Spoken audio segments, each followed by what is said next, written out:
അസ്സലാമു അലൈക്കും വറഹ്മത്തുള്ളാഹി വബറകാതുഹു. ബഹുമാന്യരായ സഹോദരങ്ങളെ, സുഹൃത്തുക്കളെ, ചെറിയ പെരുന്നാളിൻ്റെ ഈദുൽ ഫിത്തറിൻ്റെ തക്ബീറുമായി ബന്ധപ്പെട്ട് നമുക്കിടയിലുള്ള ഒരു തെറ്റിദ്ധാരണ. ഇപ്പോൾ നമുക്കറിയാം, തക്ബീർ ചെല്ലുന്ന സമയത്ത് അല്ലാഹു അക്ബർ കബീറ വൽഹംദുലില്ലാഹി കസീറ വസുബ്ഹാനല്ലാഹി ബുക്റതൻ വഅസീല എന്ന് ചെല്ലുന്നത് ബിദ്അത്താണോ എന്ന് ചില ആളുകൾ ചോദിക്കാറുണ്ട്. നാം ഇവിടെ മനസ്സിലാക്കേണ്ടത്, വിശുദ്ധ ഖുർആൻ വലുതുക്മിലുൽ ഇദ്ദ, നോമ്പിൻ്റെ എണ്ണം പൂർത്തിയാക്കുകയും അഥവാ റമളാൻ പൂർത്തിയാക്കുകയും വലുതുകബ്ബിറുല്ലാഹ അലാ മഹദാക്കും വലുതുകബ്ബിറുല്ലാഹ അലാ മഹദാക്കും, അല്ലാഹു ഹിദായത്ത് നൽകിയതിനെ സ്മരിച്ചുകൊണ്ട് തക്ബീർ ചെല്ലണമെന്ന് ഖുർആൻ പറയുന്നുണ്ട്. അപ്പോൾ തക്ബീർ ചെല്ലാൻ ഖുർആന്റെ കൽപ്പനയുണ്ട്. റസൂലുള്ളാഹി സ്വല്ലല്ലാഹു അലൈഹി വസല്ലമയിൽ നിന്ന് എങ്ങനെയാണ് തക്ബീർ എന്ന് കൃത്യമായി ക്ലിപ്തപ്പെടുത്തി വന്നിട്ടില്ല.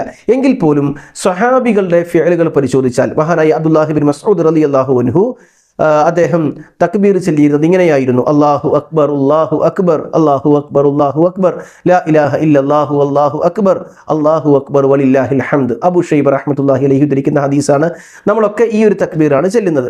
മറ്റൊരു റിപ്പോർട്ട് ഇബ്നു ഉമർ റളിയല്ലാഹു അൻഹുവിൽ നിന്നുള്ള റിപ്പോർട്ടാണ്.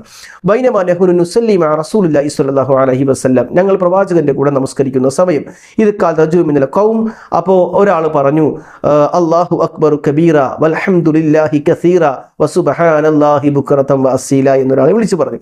അപ്പോൾ റസൂൽ ചോദിച്ചു, ആരാണിത് പറഞ്ഞത്? അപ്പോൾ അയാൾ പറഞ്ഞു, ഞാനാണ് റസൂലേ എന്ന് പറഞ്ഞു. അപ്പോൾ റസൂൽ പറയാണ്, എനിക്കിതിൽ അത്ഭുതമായി, കാരണം ഫുത്തിഹത്ത് ലഹ അബ്വാബുസ് സമാ, ആകാശത്തിന്റെ കവാടങ്ങൾ ഇതിനു വേണ്ടി തുറക്കപ്പെട്ടിരിക്കുന്നു. ഇത് കേട്ട ഇബ്നു ഉമർ റളിയല്ലാഹു അൻഹു പിന്നെ ഒരിക്കലും ഈ വചനങ്ങൾ, അതായത് അല്ലാഹു അക്ബർ കബീറ വൽഹംദുലില്ലാഹി കസീറ വസുബ്ഹാനല്ലാഹി ബുക്റതൻ വഅസീല എന്ന പരാമർശം ഒഴിവാക്കിയിട്ടില്ല എന്ന് ഇമാം തിർമിദി ഉദ്ധരിക്കുന്ന റിപ്പോർട്ടിൽ കാണാൻ കഴിയും.